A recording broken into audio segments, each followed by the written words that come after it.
You want to talk about it? I'd rather laugh about it. Let's get a little dark about it. On the Traumedy Show. Welcome to another episode of the Traumedy Show. I'm your co-host, Rachel Wilford. And I'm your other co-host, Megan Wilford. And we today are going to do part 2 of my shit show. Part 2 of your trauma. But first, before we jump in, wanted to just do a quick recap of the important characters that you're going to need to know and remember. Some of them you have been introduced to already, and some of them are going to be new. Okay, so just to level set, my ex is the wolf, the friend of mine that he had a virtual affair with years ago. I never gave her a code name on the last episode, but we're going to call her Sarah. And then his coworker, who he was having an emotional affair with during our first engagement, she is Grace. And the guy that I briefly was seeing for a couple months here and there, Jack. I also want to just quickly detail the timeline too. That's important to remember. So in 2022, in January, I started planning his 30th birthday surprise that would have happened at the end of July that following summer. So July 2022. I spent 9 months planning it.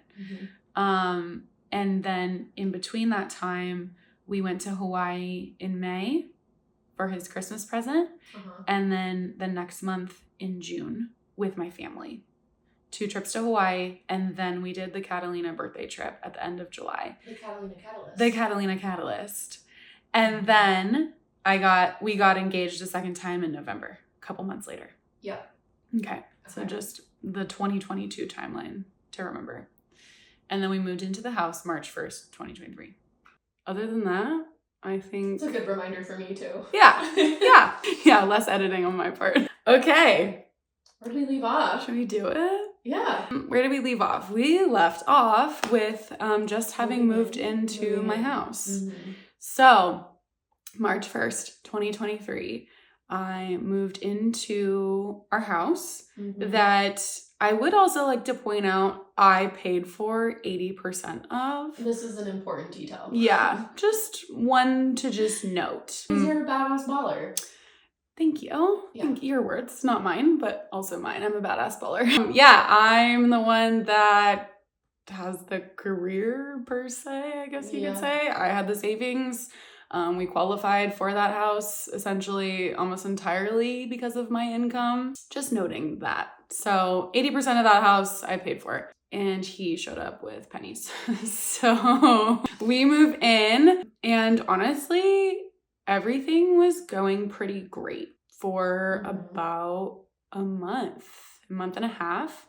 We were actually really great roommates. This was the first time that we had ever lived together, and honestly didn't really have any first time complaints. He ever didn't live with his parents?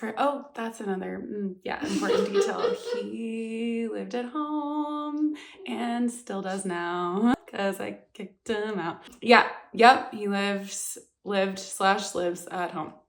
So, he did live in Utah on his own for a couple years, but yeah, since being back here, lived at his parents' house.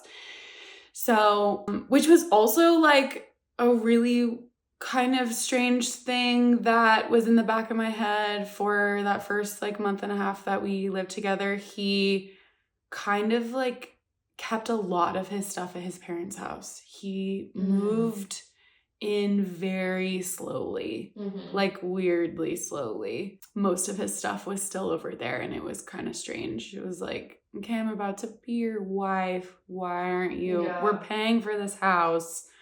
What's up, bro? Yeah.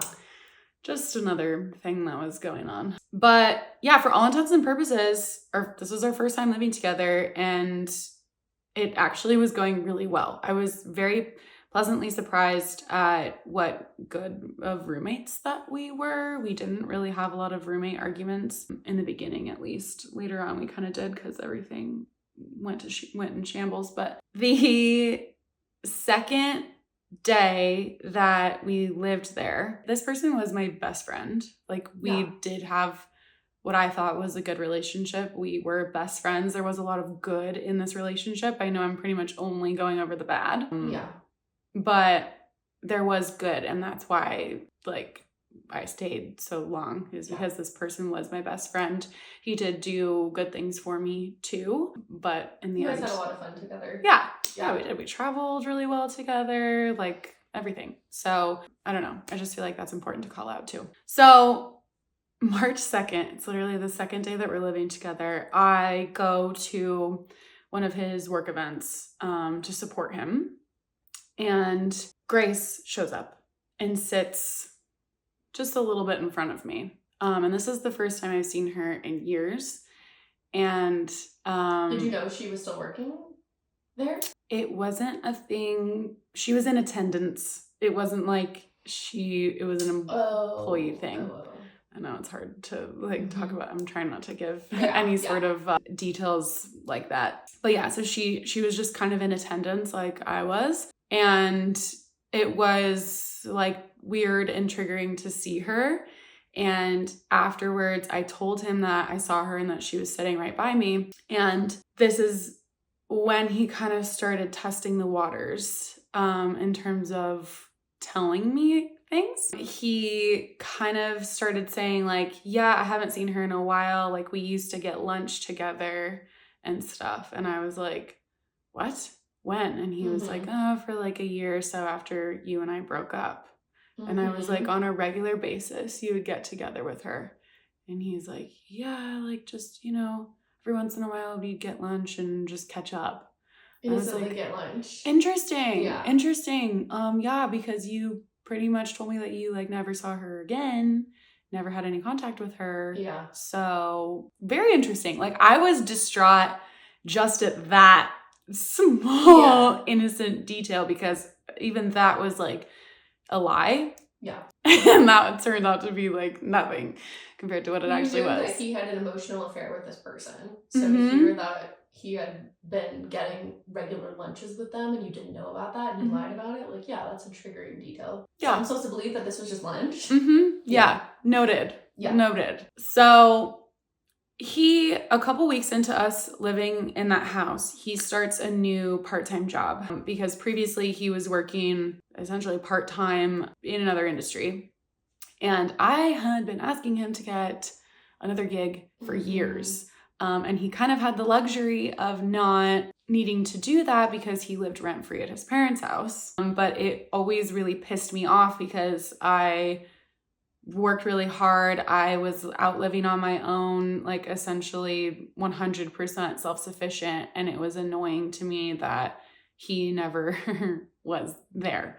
And then, of course, we buy this house. I fully purchased it almost entirely on my own. And then he finally gets another part-time thing. Yeah, Megan can relate. We'll get there. So he finally gets this other part-time job and he starts it a couple weeks into us living there. And it was very exciting for me at the time, especially now that we were paying a mortgage. So everything's going great. He's going to this new job during the day, and then his job that he's had for years at night. And it was the end of March-ish. We were going to bed and I saw a text come up on his phone from a number that wasn't saved. And I was like, what's that? And he opened it.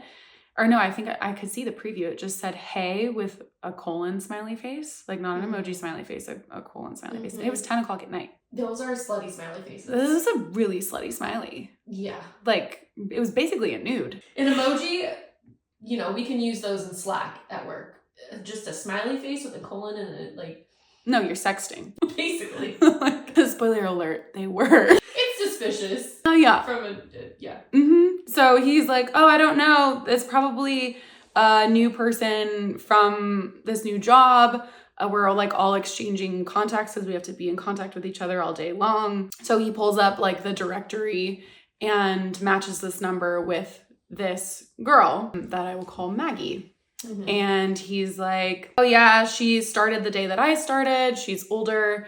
She has a couple kids. Yeah, like I'll tell her tomorrow, or I'm not going to respond right now. And I was like, yeah, that's inappropriate and whatever. So I was like, okay, fine. So in the couple weeks that follow, it was actually his idea. He's like, we should do premarital counseling. Mm-hmm. And I was like, oh, interesting. I was kind of surprised that he would even suggest that, because the only other time that we did counseling together was when we were breaking up 5 years ago when we were engaged the first time. Mm-hmm. But I was like, yeah, I'm super down. We're not in a crisis right now. This is so good. Let's do that. Mm-hmm. Meanwhile, I had already started therapy myself a couple months prior for something entirely different. I wasn't even like, he and I weren't even having issues at the time, but I had established a therapist. And so we went and started pursuing premarital counseling at the place where I do therapy, not with my therapist, a different one. I should have a name for her. We'll call her Claire. Your marriage therapist? Yeah, our marriage therapist, I'll call her Claire, and my therapist, I'll call Linda. Okay. So this next part of the story, honestly, for the rest of the time, I'm going to tell chronologically in the order that I discovered all of these things, but we are going to go back to some key dates and time. Mm-hmm. So April 17th is a Monday, and last year, and that's the day that we start premarital counseling, and the day this year that we are launching this podcast. So we start premarital counseling, everything's going great. And that Wednesday, April 19th, he goes to his day job. He comes home in the afternoon for a break, and I work from home. So I see him for like an hour, and then he's gonna go to his night job. And his phone is plugged into the kitchen, and I'm unloading groceries or doing something in the kitchen, and he's in the living room, and I see a text come up from one of his coworkers, and it says, I'm gonna walk the dogs, then I don't know, something like that. Mm-hmm. And it's a girl coworker. Mm-hmm. And is there a name? Is it like the contact name? Yes. Okay. Yeah, there's a contact name. And so I take the phone over to him. It's not Maggie, it's a different girl. Mm-hmm. And I'm like, open this up. And he opens it, and he had texted her, what are you doing tonight? And I was like, why in the hell are you asking this girl what she's doing tonight? And he's like, she's the one that is in charge of all of the like events, you know, she like rallies the troops and gets everybody together on the staff, and we all go play volleyball, whatever. We were talking about playing volleyball. And I was like, that's not what you asked. You didn't say like, are we all getting together and playing volleyball tonight? No. You said, what are you doing tonight? And he's like backtracking and whatever. And I was like, can you understand? I was pissed. I was so upset. Yeah. And I was like, this is so triggering, because this is now a new coworker situation where it's looking like what happened 5 years ago, dude. Yeah. With Grace. Like, this is a coworker. Are you having an emotional affair? Whatever. And he's like, no, none of that's happening, blah, blah, blah. He texts her right away while I'm watching, and is like, you know, oh, okay, I have stuff going on with family tonight. I just was wondering if everybody was getting together for volleyball, like, see you tomorrow or whatever. And then he leaves and goes to his other job. And I went to Target and I walked around like a zombie. I just had this really like off feeling. It goes down in Target. Dude! Yeah! I mean, you go to Target to like emotionally process things. Yeah, or to like end relationships. Yeah. To figure out your next steps. We have to get sponsored by Target, okay? Unlock some like emotional healing. Yeah. Like, this is only episode 2, and this is now the second time we've talked about Target. If not the third. I'm seeing a pattern. So you go to Target. I go to Target. Think your thoughts. I had to think my thoughts, as one does. I'm seeing red, Target's colors. And I go home, and I decide to go on his laptop. And I comb through it. And the very last place that I look is in his trash. Mm-hmm. And this is the beginning of his technological fails. The man did not empty his trash. And so there was a document. Always gotta empty the trash. Always gotta, if you're gonna be shady. Yes. And also just for storage cleanup. The cloud can't hold it all. So I opened this document. I don't even remember what it was titled, but it was titled something weird that piqued my interest. And it's essentially a diary. And it starts out with, I hate how sexual my relationship became with Grace. It was a sentence like that. Mm-hmm. And then it's a bulleted list in like a timeline format of like all their whole sexual history, starting from around the time that we were engaged last time. Which, if you're gonna cheat, why would you list it out in bullet? Like, it's like a very like Ted Bundy thing to do. What? Weird. You know, it's absolutely why weird. would you write down the evidence and give the dates and the specifics? It was like it's very Ted Bundy-ish. Yes. It was like a fetish thing for him, I think. Yeah. Mm-hmm. No, thank you. So you see this. So I see this and I read through the whole thing and I have an out-of-body experience. I'm like, because up until this point, now what I think is that they just went to lunch here and there. Yeah. No, now I'm seeing that it's this whole sexual relationship, and the timeline of it is weird too. There's no like dates or anything, but it's like around my birthday, for her graduation, like stuff like that. And so I'm like, and my brain was like short-circuiting at this point, so I wasn't doing this then, but I'm freaking out. I'm reading this and I'm like screaming in my house and I'm FaceTiming him and he answers. Was there anything that was like recent that you saw? Yeah. There wasn't any like years really, but there was one line closer to the end that was like after her graduation, and she would have graduated the year prior, like a year before. Yeah. And then after that, it was around my birthday, which would have been when you planned that incredible, amazing trip. Yes.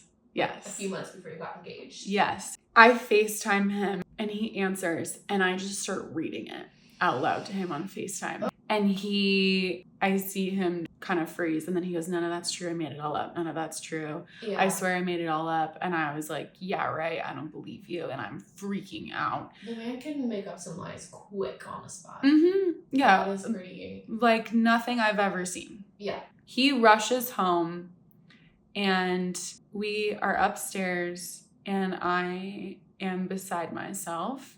Mm-hmm. And he's telling me that none of what he wrote actually happened. He made it all up during the time that I was seeing Jack as a coping mechanism. So he's like, I was so distraught that you were dating somebody else and like I couldn't handle it. And so as this coping mechanism, I came up with this fantasy to like help me deal with it. And he's swearing to me up and down that none of it's true. He's looking me dead in the eyes and having a panic attack. He had a full-on panic attack. Wow. Convincing me that this wasn't true.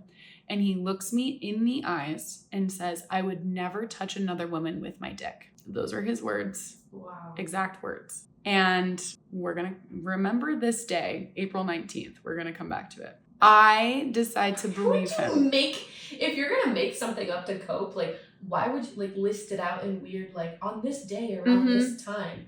Like you'd think that you'd write some sort of like steamy fanfic or something. Yeah, but it wasn't. It was like a detailed list of events. Yeah. It wasn't like there were details in there that were so weird, like specific. Yeah.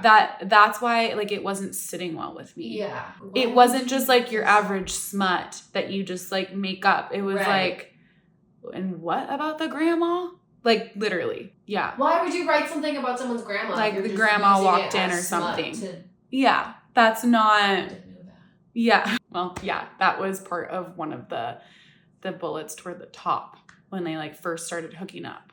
Was like they were hooking up at her house where she lived with her parents and apparently her grandma, and the grandma walked in. Yeah, no, if you're making up a story to like help yourself cope, you're not going to write in the grandma. No, you're not going to write in the grandma. You're not going to write in like, the grandma. And her like super hot roommate walked in and then we all... No. Yeah. So he's telling you, yeah. Okay. So it's like an hour that we're having this conversation. He's having panic attacks. He's grabbing me by the face and looking me dead in the eyes and crying and telling me that none of it's true. And so I say, okay, I believe you. The next day, April 20th, I am at home trying to do my job. 420. Woohoo! Yeah, no, I was not high. I was very low. I am at home trying to do my job and struggling, having panic attacks and anxiety. And he is at his day job texting me. Hurting you is the worst thing that I could ever do. Like, I promise you can trust me. I'm your safe space. You're safe with me. I love you so much. You're my wife. I promise none of that's true, blah, blah, blah. And later that day, around 4:00, I texted him and I was like having a panic attack. And I was like, please just tell me that it's true and it happened. Like, I can't take this. And he's like, Rachel, it's not true. I'll call you in 15 minutes. This was around 4:00. Mm-hmm. He had come home from his day job and gone to his night job. And that's when I had this panic attack. Mm-hmm. Okay. The next day, April 21st, again, panic attacks. It's my brother's birthday. We all go out to dinner with my family. Saturday, the 22nd, I go to David's Bridal with my mother to get my dress altered. And I remember being so anxious, trying to just kind of keep up appearances that day with my mom. And meanwhile, inside, I'm like on the verge of a mental breakdown. Yeah. Sunday, he's like, let's try a new church. So we go to this new church near our house. Fails, manipulate your girl with church. Mm-hmm. Yeah. Spiritual manipulation was really big in the coming months. Yeah. So we try this new church. Again, mind you, every single day I am having panic attacks and anxiety. This goes on for 7 days. And finally, on the 7th day, I'm looking her up on social media and realizing I can't find her. And I go on my work accounts and I can find her on my work accounts. So I'm like, this chick blocked me. Like, when you're blocking someone on LinkedIn, there's an issue. Yeah. It's more than just a professional grudge at that point. Yeah, no. Like, something happened with the grandma. If something goes down with your grandma, you're immediately blocking that person on LinkedIn. Exactly. At least I do. Yeah. I mean, if their grandma walks in, immediately blocked on LinkedIn. Checks out. Yeah. So I ask him, hey, if nothing happened, why'd she block me everywhere? I don't know. Okay. And he leaves to go. I don't know. And I'm like, this isn't right. And I drive to go meet up with him. Again, in the Target parking lot. Yeah, I'm dead serious. Target parking lot again. On the way there, it was just like our meeting spot that day in between his work. On the way there, I have the worst panic attack I've ever had in my whole life. And I almost crash and my hands start like being claws. Like I can't unfurl my hands. You're operating a vehicle like that. I pulled over and I just lost it in my car. And he got there. I finally calmed down and I said to him when I finally came out of it, I was like, I'm going to be contacting her. My body is physically rejecting what you're saying. It has been 7 days and I cannot believe you. Like, something's not right and I'm not getting the story from you. And he's like, are you sure you want to do that? And I said, yes. And he says, okay. And he was standing outside my driver's side door and he goes around and gets in the passenger seat. And so at this point I knew I was going to get something from him. And he says, okay, we did have, I don't exactly remember how he phrased it, but we did have sex. And I was like, when? And he's like, it happened a handful of times after we broke up 5 years ago. And I said, up until when? And he was like, sometime around COVID. I don't remember exactly. And I was like, how long did this was a frequent thing? And he's like, it only happened 5, 10 times maybe, I don't know. And I was like 5, 10, 20. Yeah, it's 200, I don't know. Yeah. And he's like, I was like, where? And he's like, I don't know, different places, you really want to know? And I'm like, yeah. He's like, in my car, in her car, I went up to visit her, she plays sports at her game, and when she was staying in a hotel, and so once there, and I And that struck me too, because that was one of the bullets. Mm-hmm. So I was like, interesting. And so I was like, yeah. So I'm like, some of what you wrote is true then? And he's like, some of it's true. Not all of it. Some of it I made up, I promise. That's so convenient. Yeah. And so I'm freaking out. I have him take me to his house so I can talk to his mom, because I'm like, I have to talk to somebody. And thus far, when there's been infidelity, she's been the person. And talk it out with her. We go home. I didn't sleep. Like I was beside myself, like processing this information. I was sobbing on the couch downstairs. I couldn't. I'm like, how is this happening again? It was such deja vu of this girl was involved in us breaking up last time we were engaged. And now I'm finding out that there was like an actual relationship the second time that we're getting engaged. I'm finding this out now. Like it was really triggering. Yeah. At that point, which of the ones did he say were not true? Like what was the timeline that he was laid out for you? So at that point, he was saying that it ended during COVID, which is when he and I kind of started more seriously seeing each other again. Yeah. And like this fall of 2020 is when I was starting to like reintegrate him with my family and friends. And so he's like, we, weren't together during that time, and which was such bullshit, because we were. Like we weren't, he wasn't my boyfriend necessarily, but he's telling me he wasn't seeing anybody, he wasn't doing anything, and he was telling me that he certainly was not seeing her because I was asking specifically. So he's now lied to me for 5 years about this whole thing. Like the stuff he's admitted to at this point is already bad enough. And he's thinking that this is a safe timeline because like, oh, we weren't officially back together yet. And then I pull up all these pictures and I'm like, we were traveling here during this time. We were doing this during this time. Like, no, you were cheating on me. And lying about it. Yeah. And you thought that what you're saying right now is like, okay. Yeah. And it's not. And so then he was like, oh, okay. Yeah, I was cheating on you. Spoiler alert, it gets worse. Yeah. So I end up going to my friend's house the next day, and I tell her the whole thing, and not knowing what I'm going to do at that point. And it was the first time that I had actually told anybody about Grace at all in any capacity. Yeah. And at that point, I told her about Sarah as well. And that was very freeing for me. And over the course of like a week and a half, I decided, okay, I am going to forgive this and look past it. It was years ago. He explored something with somebody else and ultimately ended up choosing me.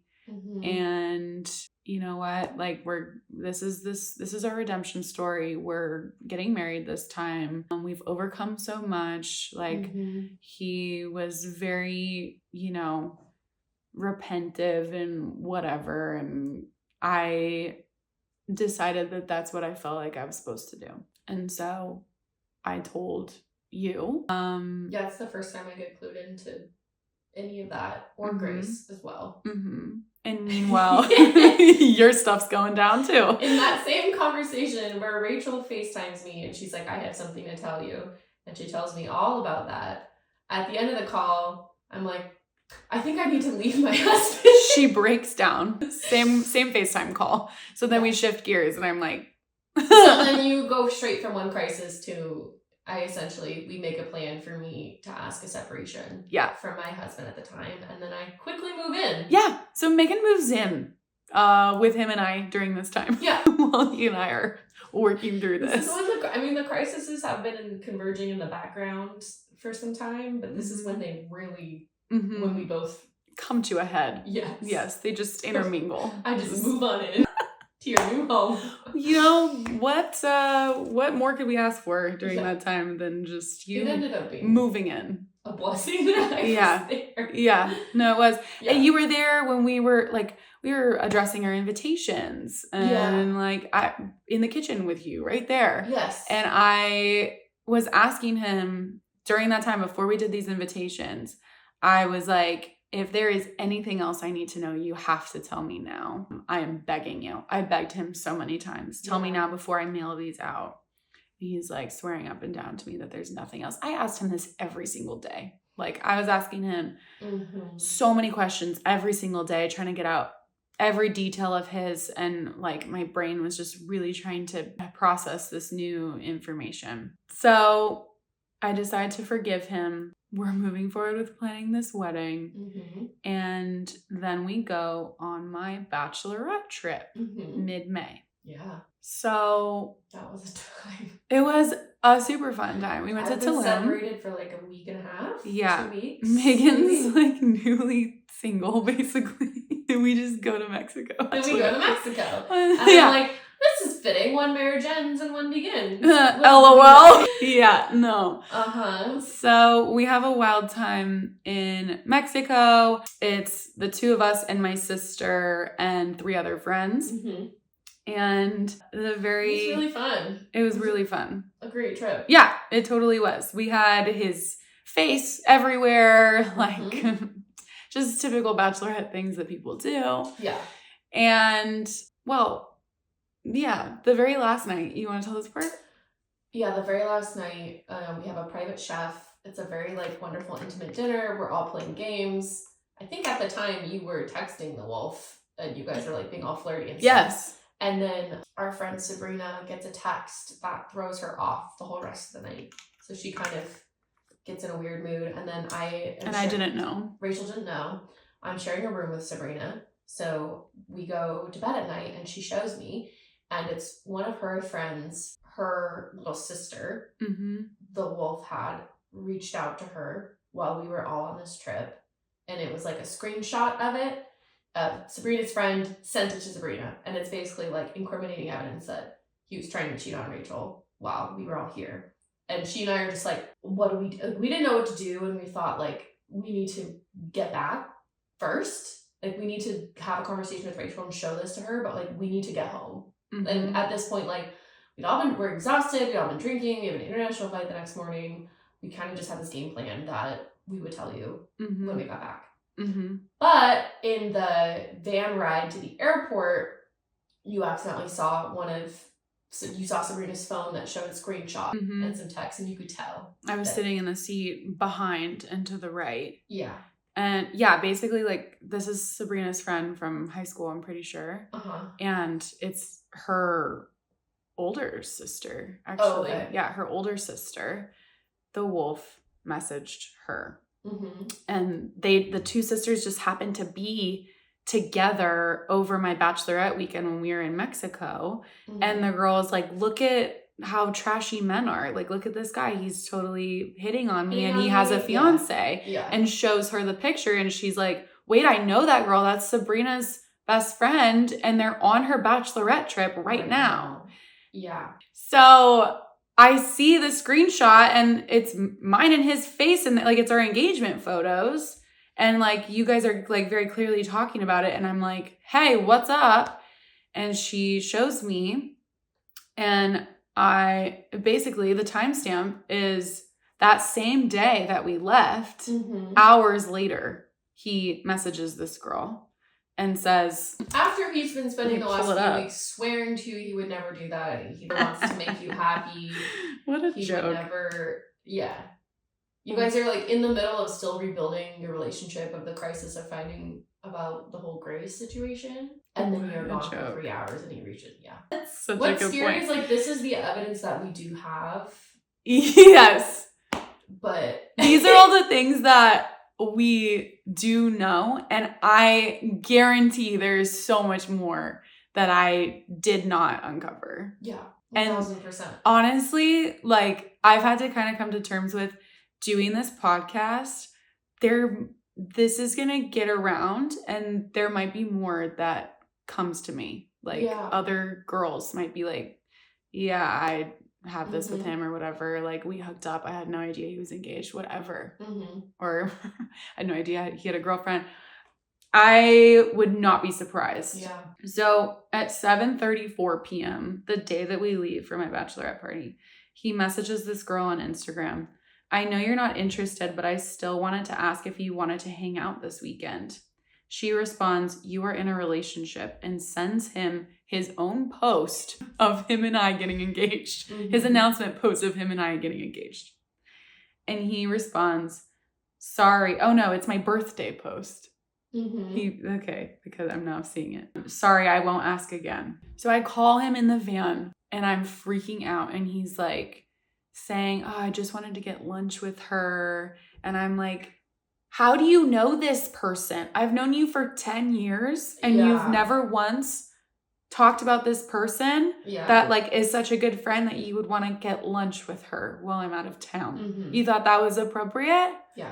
And he's like, all my friends were busy. They all had plans. So I just was like looking for someone to hang out with. I'm like, unbelievable. So another thing I just want to note is that I also reached out to this girl and I asked her to send me screenshots of anything else that I needed to see that he had been sending her. And he had been messaging her for months. He had asked her the December prior if she wanted to hang out. He had sent her heart eye emojis, called her beautiful, all sorts of things. So this was not just a one-off message he was sending. This had been going on for a while. It was a horrible 2-hour car ride to the airport. We get to the airport and I have a full-on panic attack in the Cancun airport. Well, airport staff was really worried about you. Yeah, it was not good. Because at that point, this is my worst nightmare now. The whole 10 years of me keeping these secrets and holding it together is unraveling in front of the people that are most important to me. Yeah. On my bachelorette weekend. And really understanding the context too of all of this stuff that I didn't even know about the first time around. And that you've been holding this shame and these secrets to your chest for 10 years. And then everyone you didn't want to know finds out the worst possible information in front of your face on an international, in the end was good. In the end, it was the best thing for me. Yeah. But I wanted to die. I wanted to just curl up in a corner and just die. It was just that shame feeling is so gnarly. Yeah. And when it comes out and it's it's a beast. Even though it's entirely misplaced because you shouldn't have felt, but I didn't do anything. All I did was protect him. Right. So at that point, he's now texting all of you guys in a group chat also. Yeah, because we're ready to just fucking light his ass on fire at this point. Yeah. All of us were just no. Yeah. No, which is also your worst fear too. I mean, we were we immediately were weddings off and yeah. After we had just celebrated and spent all this money and and mind you, this is my second time doing all of this. This is the second bachelorette that we threw. This isn't the first go around and oh no, this is the second time that this is happening and now it's way worse. This, oh man, way worse than just oopsie, I saw a text, he's texting another girl. No, he got another the relationship, he's trying to cheat on me during I text during knowing that it happened during the bachelor party on top of what we knew about what just happened, the information that you found out about Grace. Totally. Then it's okay, the math isn't mathing here. The math isn't mathing. When he's saying I'd never do anything to hurt you again, you're my wife, I'm forever faithful, all this crap. Right. And then he messages some random chick trying to hang out. If this was a completely isolated incident, he had never done anything horribly before, if this was an entire one-off, I could maybe understand being benefit of the doubt, maybe. Okay, this was so inappropriate, but on top of everything else that you had been, it's you knew that this was... The list was a mile long at this point. Yeah. And it's not even all of it. There's of course he reached out to other people. Of course he did. While of course he you did. were gone. So... To have an affair in the house that you paid for while you're on the bachelorette party. To have the audacity to have an affair in the house that I paid for with my dog, unreal. After I just found out celebrating the marriage. After I just found out about his other relationship that he's telling me ended during whatever timeline he made up, that I decided to forgive him for. When men have nothing left. They still have the audacity. So He sends this, I just want to read a snippet of this text. Yeah. I have been very depressed, anxious, and lonely for years. It has caused me to seek comfort in other things. I have not cheated on Rachel besides things she has already known. It is simply me using words that then become very hurtful and disrespectful to Rachel. I need to be so much smarter and think about things before I say them.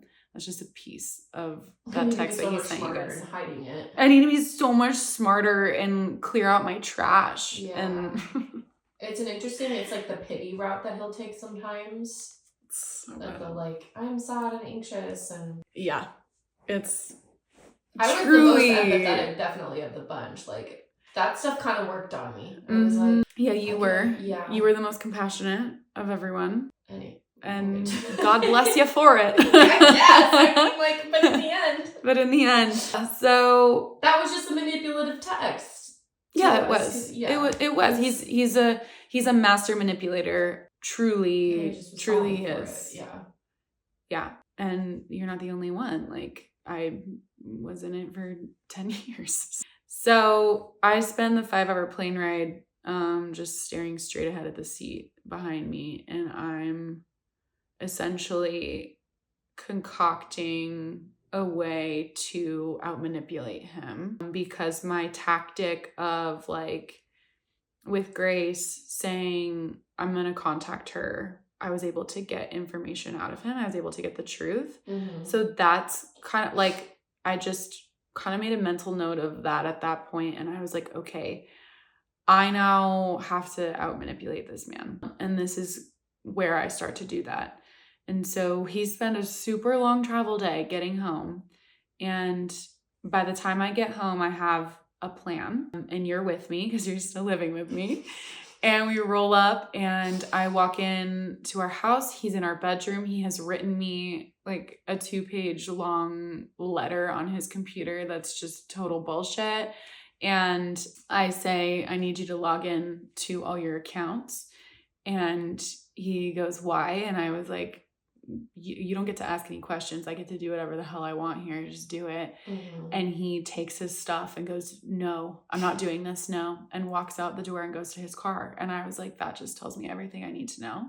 Yeah. And he doesn't drive away though. So I'm like, okay, I'm going to keep pressing this. So I go to the car and I say, why did you just get up and leave? And he goes, because I'm honestly not sure what you're going to find. How disgusting is that?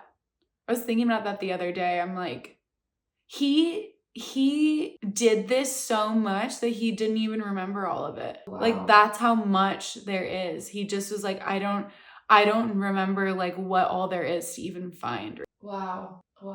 Hideous. I forgot about that detail. Yeah. So I spend probably 45 minutes to an hour out manipulating him into allowing me to get on his Instagram. And in the back end of Instagram, you can go in there and download your entire chat history into all these different folders. Pro tip. And so, yeah, this is what I spent my whole travel day figuring out. And so I do this and I'm going through it. I'm going through them all one by one. And it didn't even work fully. Yeah. But I convinced him that it did. Wasn't it like we weren't sure if it actually recovered deleted chats or not? I don't remember exactly what it... I just remember, like, I think there, like, some were there, some chats were there, and some weren't. Like, some of the ones that he confessed to were not there. Right. So it clearly wasn't history. No. It worked to a certain extent, but not all the way. But I convinced him somehow that it had. And I got him to confess a lot of virtual affairs. So one of them could probably get him in some work trouble. Another one was a neighbor. Another one was a friend of a friend after the Catalina trip. And then there were like 2 others. There was like 5 virtual affairs that he copped to. Yeah. And he said most of them happened around the time of COVID or before. Convenient.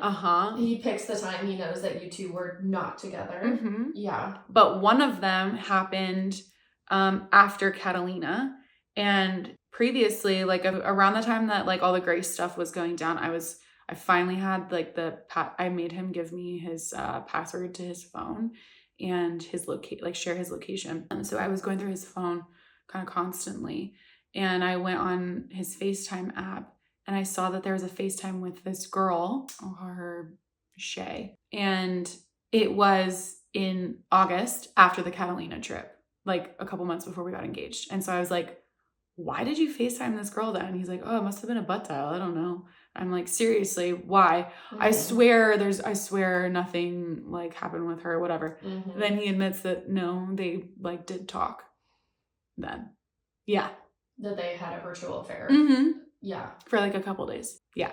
So there's 5 virtual affairs I get him to talk to that night. Those might even have been real. That we know of. It's like, originally he said it was only virtual with Grace, and then you find out that they had actually been having sex. So like, you finally get him to admit this little extra detail, and he does the exact, like the bare minimum of what you will accept. So it's like, okay, patterns show that this was probably more. Mm-hmm. But yeah, on the spot, he just admitted to 5 more. That's really bad. Really bad. And in that same conversation in the car, when he's admitting to these, he also admits that he and Grace did love each other. Mm. That was something that he had denied previously. He was like, no, we did tell each other that we love each other. So that stung too. So I tell him he needs to pack a bag and go to his parents' house. He doesn't want to. He's too ashamed. So I say, okay, well, you're not sleeping in our bed tonight, so you can sleep downstairs. He sleeps on the couch downstairs. Because I'm in the guest room. You're in the one big happy family. We're basically the Brady Bunch at this point. We're like the broken bunch. Oh my God. So, and then I go into our room and I go to look for my engagement ring that I had taken a dupe to Mexico. I didn't want to take the real one. He's taken the engagement ring. I go, where's my ring? And he's like, it's mine. I have it. It's somewhere safe. It's mine. I'm like, he knows that you're gonna. He was like protecting himself. Oh wow. Yeah. When we got back from Tulum, we didn't say this either, that you and him and Sabrina sat down and had a conversation in which he told you that there was nothing else. Oh yeah, he swore to me, to my face, that there was nothing else, and that he was gonna get better. He was gonna go to therapy. He was gonna figure out why he did what he did. And he apologized, and I forgave him. Cried, hugged him. He didn't. Wow. Yeah. So slimy. Yeah. So the next day he goes to work and I'm sitting there and my mind is just racing. And I'm like, now I need to revisit the Grace situation. Something's not sitting right with me. Yeah. And so I go to where he's working that day and I walk around and follow him and again out manipulate him and tell him. Didn't you go to Target? Did I? No, it was a grocery store, but it wasn't Target that time. It was like a Stater Brothers or something that he and I were at. That's so funny. Yeah. Okay. I tell him I am going to be contacting her. And he really doesn't want me to. And I'm telling him I have to and whatever. I finally get him to admit, again, out manipulating him for about half an hour in a really chaotic work setting. He finally admits, okay, it went on longer than I said. And I said, how long? And he said, the last time we hooked up was a couple weeks before Catalina. So not even a year prior. It was like 7 or 8 months prior at that point. Just a couple weeks before I got all his best friends together and planned this whole thing for his birthday. He goes and hooks up with her in his car. He picks her up. He admitted to virtual affairs right after, too. Yes. At that point as well. Yeah, with that other girl. Yeah, right after Catalina, he had a virtual affair with that chick. Yeah. So he says that, no, it did go on up until last summer. And then when we were in Catalina, we're in the tent, and I just was like, wow, I'm so lucky to be with you. I have to break this off with Grace. And so he says that he came home from Catalina, and he broke it off with her about a week later, and she was so upset. And he said that he told her that he was going to like pursue things with me. Meanwhile, you had been waiting for him to propose for like over a year at that point. Meanwhile, we've been back together for over 2 years. Poor him had to break up with his other girlfriend. No. Oh no. Boo-hoo.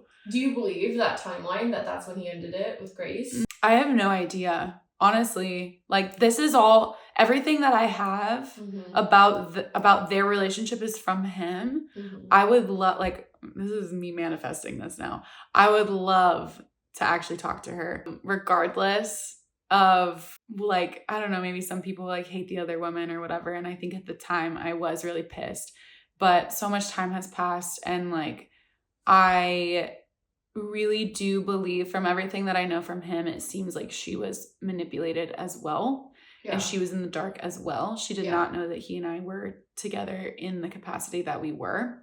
He said that she knew that he was still like seeing me every now and again, but she did not know that we were full-fledged together. Wasn't on social media much. No, right? So that was how he was able. Yeah. That really worked in his favor. A few things. One, me living 2 cities away. Yeah. Her living many hours away, going to college, and her not being on social media. Yeah. Perfect setup to have 2 girlfriends. Right. So like she did block me on Facebook and LinkedIn, but she didn't have Instagram. And that's where he and I were most active. And he was like, would post about me and vice versa. And she never saw it because she doesn't exist there. Yeah. And there's such an age gap that there's not like a lot of mutual friends necessarily. Yeah. So there were a lot of things working in his favor there to keep that whole ruse going as long as it did. But yeah, my dream now is to have her sit on this couch and like her and I actually go over what really happened, because this isn't the full story. I don't have her story. I don't have her perspective. Yeah. And probably a lot of what he told me was partial truths, or he fudged the timeline or whatever. Gosh, maybe he hooked up with her like a week before he proposed, or ended it a week before he proposed, and that's why it was so rushed. Yeah. Like, I don't know. No. I don't know. This is the story I know. Yeah. And it's bad enough as it is. Pretty dang bad. But yeah. So it gets worse. It gets worse. This isn't even the end. It gets worse. No, it's not. So yeah, he tells me that nope, this timeline goes on much longer with them. And at that point, like I kind of I feel like I didn't even have any more tears. I just was like so numb. I remember FaceTiming you and just being like, just staring at a wall. Just, this is like, it was unreal. It just felt super unreal. I was a zombie for a good couple months. I was a zombie from mid-April to end of June. So 2.5 months. Was it that long? Yeah. Wow. Yeah. Yeah. I lost 20 pounds. Yeah. I wasn't eating. I wasn't sleeping. Diet. The trauma diet. Do not recommend. Hell of a diet. No, we're not endorsing the trauma diet. Yeah, I had a stress rash on my face. Like I couldn't function. Like I couldn't be in a room with other people who didn't know what was going on. I was very isolated. I was manic, and I became more manic a couple weeks later. So I find this out, and I'm grappling with it, and we're going to church, and he's having all these dreams, and I'm having dreams, and like the spiritual manipulation was like really strong during this period. And I felt like we were getting a lot of signs to stay together, and we got like this infidelity workbook, and we're starting to go through that. And I, over the course of a week or so, decided I was still going to forgive him. And I only told a couple other people at this point, like the rest of it.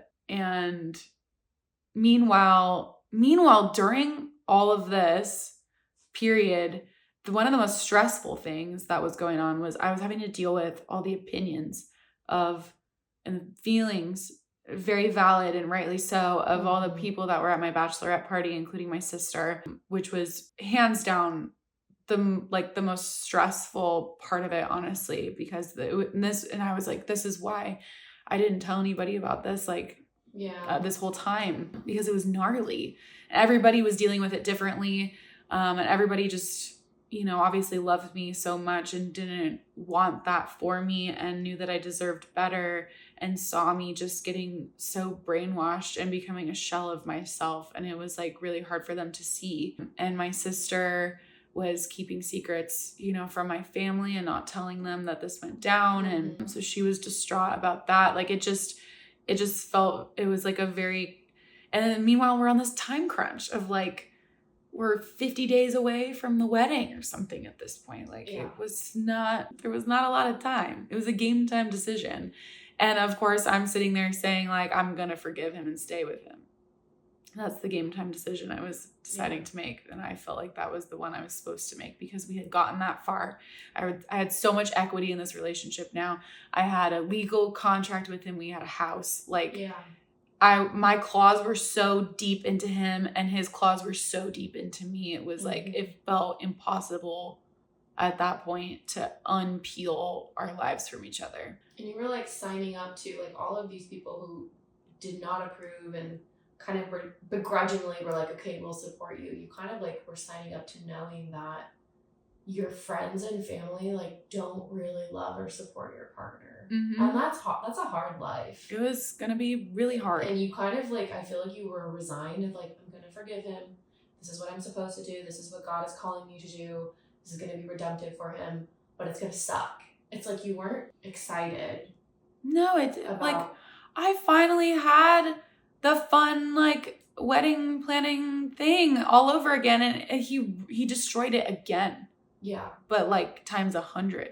And that's also why you wanted it so badly to work. Because it's like, not again. Not again. No, it was like this 5-year cycle of like, oh, here we go again, same thing. Rachel's finding out about infidelity while she's very close to her wedding. Now she's got to cancel it and cancel the caterer and cancel like all these things. Oh, and the dress and oh, the shame and oh, the invitations went out this time and they hadn't the time before. Like, and meanwhile, it's the same girl. Yeah. It was gnarly. Talk about signs from God. I'm pretty sure that it was June 5th. We randomly go to this art show. And because it's his best friend, we'll call him Luke, his mom was like putting on this art show in town. So random. In this random, like, it's not even a warehouse. Kind of like a warehouse. It was just a random part of town. There was a lot of people there. I wasn't expecting it to be that big. And we walk in this event and I see Sarah, my friend from years ago, who he was virtually cheating on me with. And I'm already in such a vulnerable, fragile state. It sends me into a full panic attack. Like I can't even stay in the event. I'm like, we have to leave. I see her and I'm like, she's right there. We have to go. And I walk out, we get in the car and I'm having a panic attack. And meanwhile, he's like kind of understanding, but at the same time, kind of annoyed because he's like, oh wow, you just like ruined this time with my friend. He's about to leave and go back and what. So he's like kind of pissed. You ruined your life. Yeah. And we're driving and I decide, no, I'm going to be strong. I'm going to face this. I can do this. I don't have to be scared of this. I'm going to be brave. And he's telling me, no. I finally start screaming at him, turn around, turn the car around, go back. Probably doesn't want you talking to that person. Probably not. Yeah. So we walk in this event and I'm like really vigilant. I'm really on edge and she's nowhere to be found anymore. And so I finally start to loosen up and feel safe. I get a drink and we're having a good time with his friend. And we're there for probably 2 hours and it's, 9:30, 10 and the event is winding down and we're literally saying goodbye. And this man, all of a sudden hides behind me. He like drops to the ground and hides behind my body and goes, she's here, Grace is here. And I'm like, what? And he goes, don't turn around. And I'm like, what are the odds? What are the odds of both of them? First of all, Sarah doesn't even live here anymore. She lives in another state. Yeah. And second of all, like Grace being at this event too, like in the same night. And we book it out of there and we get to the front entrance and he turns around at that point and sees that she's with another guy that he knows. And he's like, wow, she's dating him now? Like, wow, fuck that guy. Like, that's like his friend that he kind of knows. And I jealous. Seriously, why do you care? Yeah. Are you serious? And we're like Luke came with us too, his friend. Not him being jealous of his second girlfriend in front of his current fiance. Thank you. Yes. What a way to put it. Wow. What a way to put it. Yeah. Wow. Yeah. You just like chose. It was so hurtful. Him. Yeah. Yeah. Talk about signs from God. Like, I feel like that's like, no, these people are here. They're still here. These infidelities are always going to be here, and they're going to stay here looking in front of your face. Look how he acts. Both of them this is your life. This is your life now. Yeah. Everywhere you go, you are going to live in fear. Cowering behind you because he sees one of his past affairs. And you are going to live in fear of seeing these women all over town. Yeah. And having to face them. Yeah. Hell no. Hell no. No. We get in the even after that event, you were still, oh my God. A lot. It took a lot. It took so much to get me out of that. It really, like, it took everything. And it took it all happening in the order, in the sequence, in the timing that it did. And me finding out the exact information I needed to know. It had to happen exactly the way that it did in order for me to wake up.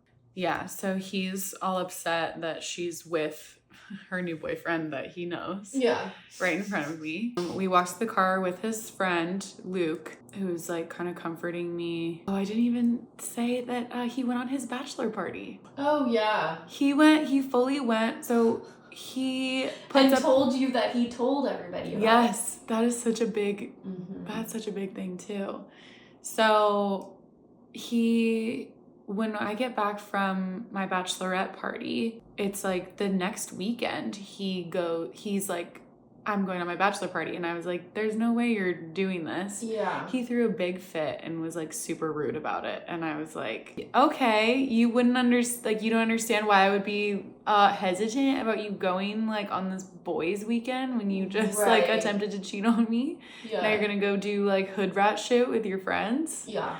And he's like, I'm going to come clean to everyone there. I'm going to tell them all what I did and like the whole thing. And so because of that, I allowed him to go. And he's texting me during the weekend like, oh, I just came clean to what, blah, blah, blah. And now I just came clean to him. And it's so hard. I was just having such a hard time. I was just so draining. I'm so sad. And I'm like, I'm so proud of you. And I'm thinking like, oh, he's holding himself accountable. He's telling people, you know, like this is like a big deal, you know, and kind of rebuilding trust with me if you're going to be honest with your people about what you did. No, he was not honest. He did not tell them. Did he not tell them at all, or did he just tell them like a... He told them, what he told them, from my understanding, was that when he and I broke up after our first engagement, he said that he dated Grace for like 6 months and that I had just found out. And that's what I was so upset about. And that once you and him were back together, he broke it off with Grace. Yeah, he said it only went on for like 6 months.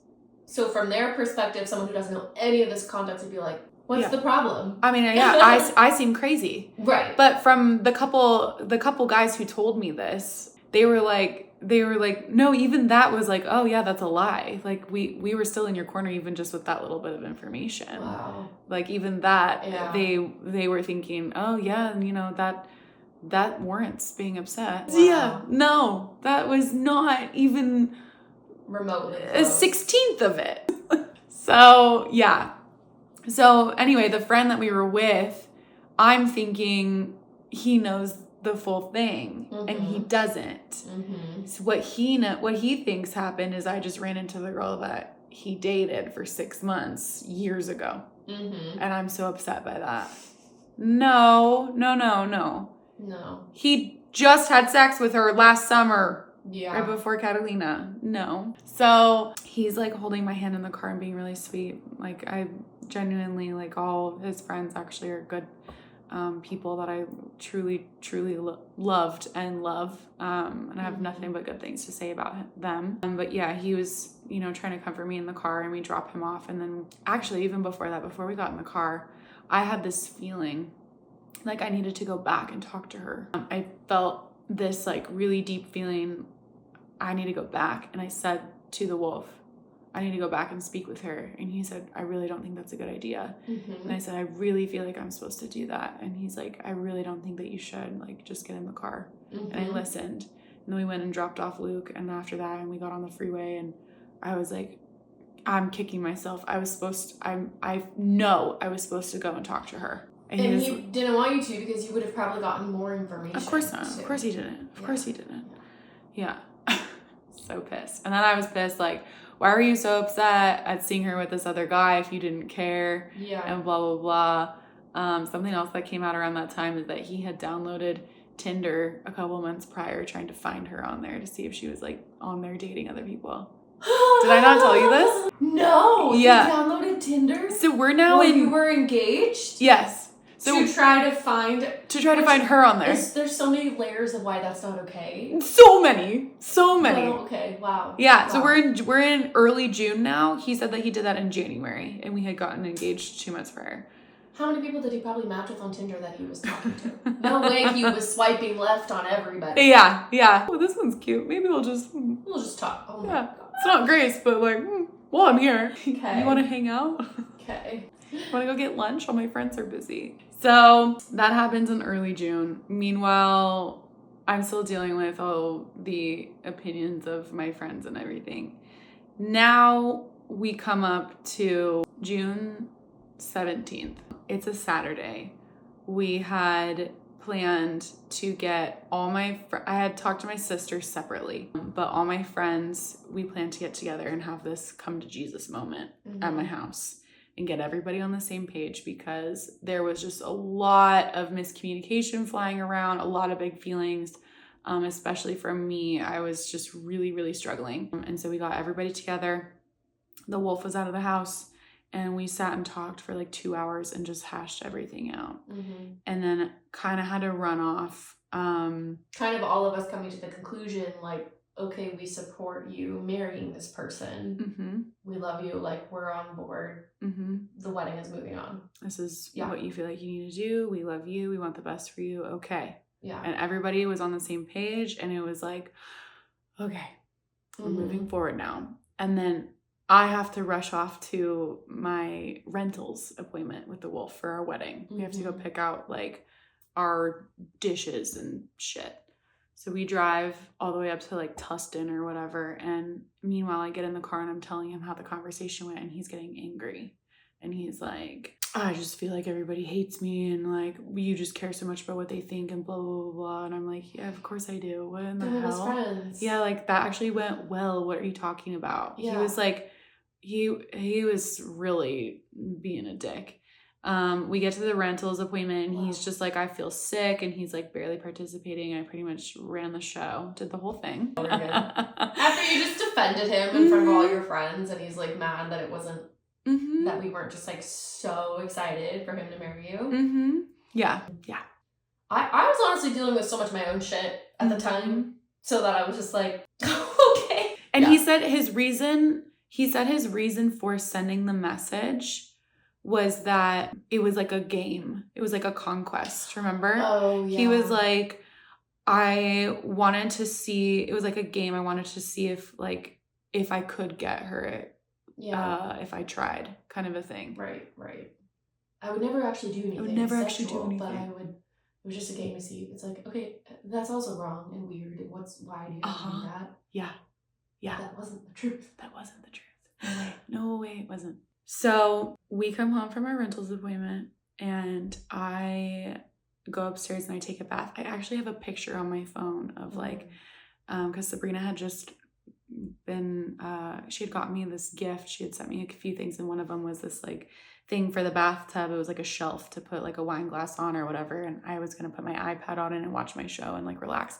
So I took a picture of my setup before I got in the bath, and I take this bath, I get out, and his phone is plugged into the charger upstairs, and he's downstairs playing his Game Boy like a fucking 5-year-old.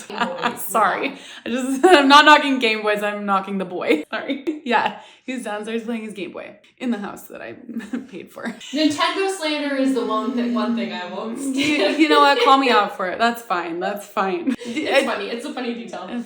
Yes. The fact that he's playing Game Boy when you find out about another. Trying to set the scene. Because he was playing games, boy. Yes. Stupid. So the phone's upstairs. He's downstairs busy. And at this point, I have scoured this phone and his computer every day, every other day, like all the time. I have full access. I'm kind of looking at it whenever the hell I want. And rightfully so. But I got this weird feeling. And like all of this, like all of these little things, like I got this feeling like I needed to go back and talk to Grace, and I got this feeling like I needed to check here. Like the only way I can describe it is like God was leading me in these different places. 100%. There's no other explanation. So I get this weird feeling that I need to go and check his voicemails. Mm-hmm. So I go and open his phone. I go to his voicemails and I scroll down far, and I go to a number that's there. It's in there a few times, but it's not saved in his phone anywhere, because I had been asking him, like, do you still have her number? No, I blocked her. I deleted her, whatever. And I start listening to these voicemails, and it's Grace. And they're like, you know, she's saying that she loves him and all this stuff. And this was just like last spring. And he's saying that, you know, they weren't in contact like that anymore. Right. So I caught him in that lie. And then like to the extent that they were telling each other that they loved each other and stuff. Right. Oh no, from her tone, that it was like a girlfriend voicemail. Right. And another one that I find, which I'm initially so upset about, is so that Hawaii trip that he took with my family, which for 10 years, this man was so annoyed with me that I had never taken him to Hawaii with my family before, because my family goes, you know, kind of often every few years or whatever. I finally get him to come on this trip. Like, I arrange it so that he can come. The day before we go, he tells me he's going to a work event that's like in LA, or maybe he didn't say LA, but it was like a couple hours away is where he's telling me. There is a voicemail from that day, and I know it was that day because it was the day before we left for Maui, from Grace. And she's going, or actually no, it was the day that we left for Maui. She calls him and says, I'm so sorry. I had no idea that I had COVID. I would have never invited you up here had I known. It was really good to see you yesterday. Like, I really hope that you don't get it. I'm so sorry. And so on this trip to Maui, I pick him up that morning to go to the airport, and he's feeling sick. And the whole time, so he tests positive for COVID the first day that we get there. And the whole time I'm taking care of him in the hotel room. And meanwhile, he gives it to my family and ruins the trip. Like, we all get COVID. But meanwhile, I'm taking care of him. I'm driving him to the urgent care. That his second girlfriend gave him. Yes! He drove hours and hours and hours to go hook up with her and get COVID, and then come back and go on my family vacation with me. And give your whole family COVID. And give my whole family COVID. You have to take care of him. Stand-up guy. He shouldn't even have gone. If he knew that he was, he shouldn't have gone and saw Grace. I mean, it's so bad. It's really bad. It's so really bad. All, like, some of these things are just kind of coming back to me in the moment. Know that? No, this is going to be the first time my family finds out about that. I'm sure they'll listen to this episode. Yeah. They're going to find out about that detail. Mm-hmm. Yeah. It's a fun one. It's fun a detail. Really fun one. So I'm initially really upset about these voicemails from her. Right. And I take the phone down and I confront him. And then, as I'm going off on him about that, I scroll down to, in the iPhone, there's 2 tabs on the very bottom of your voicemails. If you don't know this, you're going to have some fun. Okay. There's deleted messages and there's blocked messages.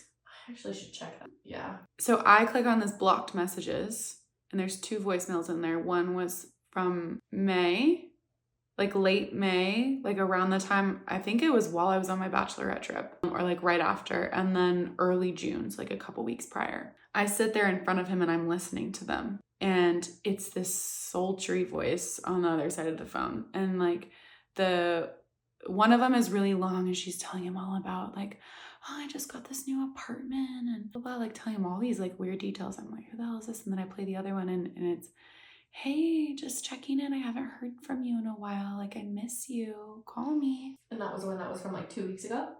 Yeah. Yeah. And I put it on speaker and I go, who the hell's this? And I play it for him. Oh, he goes, ghost white. Ghost white. Like, this is the first time, so you couldn't like immediately come up with a lie like all of the others. Yes. All of the others, like, this one is the most like visibly freaked out. Because he hadn't heard that voicemail either, because it was in his blocked messages. He hadn't heard that voicemail either. He's hearing it for the first time, probably like firing in all cylinders, processing like, how do I come up with a lie for this one? I know this voice. Like, wait, what? Oh dear. Where did that come from? How did she find that? Yeah. So we were listening to this voicemail, both of us at the exact same time for the first time. Mm-hmm. And he grabs the phone out of my hand. He starts deleting everything. He starts deleting every voicemail in there from anyone ever for all time. I'm sitting there begging him not to do it. Please don't do it. Please don't do it. I'm crying. He does it anyway. So fucked. He goes, no, I'm doing it anyway. I don't care. I'm not doing this. Whatever. Now I'm in, I gotta out-manipulate this man again mode. Like I'm full, like I don't even know how to describe it. Like I become a different human now in these moments. You'd be great in like the FBI or like investigative. Like the trauma response. Yeah. Like crisis control, like self-preservation mode that I like started to go into was like scary. Yeah. But it was this pattern of, I find out this information, like I out-manipulate him for this information, I process it and cry and grieve, and he brainwashes me and I forgive, and then we heal. Like it was just over and over and over and over and over again. Yeah. So I was very accustomed to it. It was like familiar to me at that point, which is like sick. Like that was comforting. Cycle. Yeah. There are a lot of different forms of abuse. Yeah. And like, no, he did not physically abuse me. Mentally, like the psychological abuse that was going on, especially during this period of a few months, was heinous. Like this is the gnarliest thing I've ever been through, to the point where like I'm in like a special form of therapy to help me process it, like EMDR. It was so traumatic. And yeah, so he's deleting all these voicemails. I'm begging him not to do it. Meanwhile, my wheels are turning. It's like 10 o'clock at night, and I start to prod him for information. Who is this person? What happened? Tell me, whatever. He finally cops to, okay, that's the coworker that texted me back in March at 10 p.m. The hey with the slutty smiley face. Her name's Maggie. So yes, Maggie. We just talked a little bit. We were friends. No. What really happened? Okay, we sexted for a little bit. Like a couple times. Why was this number blocked in the first place? Yeah. No, yeah, we sexted a couple times. Okay, like in what way? Oh, like she sent me some pictures and, whatever. We were like flirty and blah, blah, blah. Okay, when was this?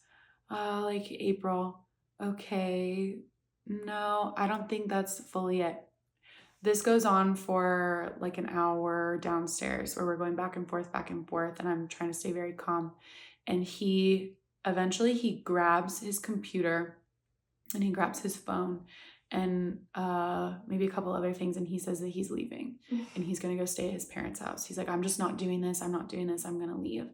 And I had to like physically block him from leaving the house. I chased him outside, like begging him to stay. And I was kind of manipulating him and like, please don't leave. Like, we have to work this out. Like, you can't just keep, you can't leave. We need to like work together as a team and work this out, blah, blah, blah, blah, blah. So I eventually convince him to stay. We go upstairs. I'm still asking him questions. He's not really giving me any other information. He falls asleep and I start trying to find this girl. I spend hours. I don't sleep all night long. I spend hours. It's probably like 1 a.m. by the time we go to bed, or he goes to bed. I am Googling everything I possibly can, trying to find her. I don't know her last name. I can't find her. But when he wakes up, I tell him that I have. And I say, I've found her. I'm going to be contacting her in the morning because, again, I do not believe what you're telling me. I cannot believe what you're telling me. It's not the full story, and I know it. And he's like, I really don't want you to do that. Like, I really want a clean slate. Like, can we just forget about this? I want a clean slate. And I'm like, no, I can't have a clean slate if I don't know all of the information. It's 5 a.m. Ugh. It has been like 7 or 8 hours that I've been trying to out manipulate him and do this. And I will never forget this. We are laying in the dark. I'm laying on my back, and so is he. And he says, okay. And I say, okay. And he says, I love you. And I say, tell me. And he says, I had sex with her. And I roll over and I flip on the light. And I go, how many times? And he says, twice. And he gets up out of the bed and starts pacing the room. And I say, when? And he says, I don't remember exactly when, sometime in April. And he just gets on his hands and knees and starts freaking out. And he's repenting and all this stuff. And I immediately just go, I forgive you. Like I just look him in the eyes and I go, I forgive you. And he's like taken aback and starts freaking out. And he's like, what? I don't deserve for you to forgive me. Like, you don't need to forgive me. And I go, no, I do. And no, you don't deserve it. No, but I do forgive you and I must forgive you because I can't take on any more of this. Like I have absorbed so much of this now. I'm not taking this on inside me too. I forgive you immediately because I can't. No. And he's crying and he's freaking out. And I started praying for him too. I like placed my hand on him and I started praying for him and I was very calm. I wasn't crying. But I think even in that moment, I was like, this is a messed up human being. Like, this is like, yeah. It was like watching a deranged animal. Yeah. I was like having an out of body experience. Like probably like a narcissist getting caught or like not having control over the situation and then feeling like spiraling out of like, I can't lie my way out of this. Like I'm stuck now. So I've seen videos of men getting caught cheating on like TikTok and stuff and the way that they just like wail. Yeah. Like it's just like, it was pathetic. And it was this like weird calm.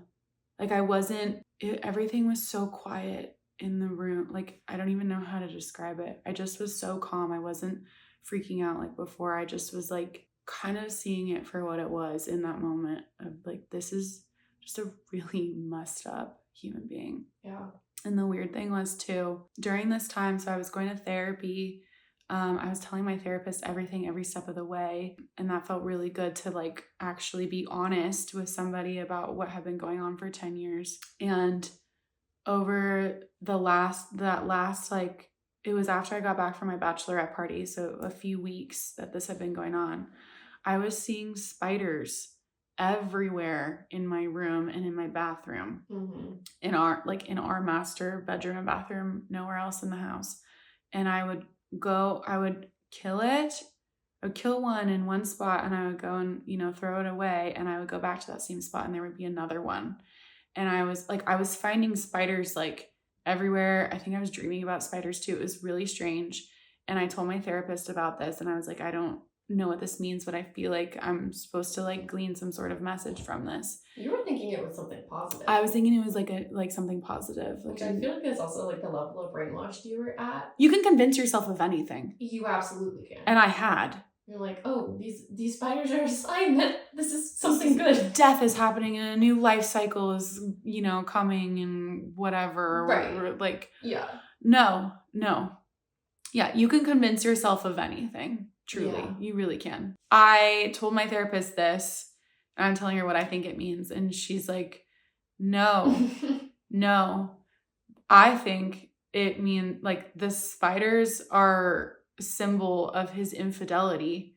And like every time you think you've got one, you got it all and you killed it, you go back and there's always more to find. Yeah. There's always more to find. That checks out. And that hit me. And she had been telling me this whole time to leave him. Yeah. And it was kind of pissing me off at the time, but I'm really grateful for it, honestly. She was really giving it to me straight and I needed it. So all that to say, he confesses to this other affair with his coworker, Maggie, and I'm praying over him and I look over to the wall next to me and there's a giant spider right there. And it just was this confirmation of, yep, there's always more to find. There's always more. There's always more. You would have been doing that your whole life. And after I ended it, the spiders stopped.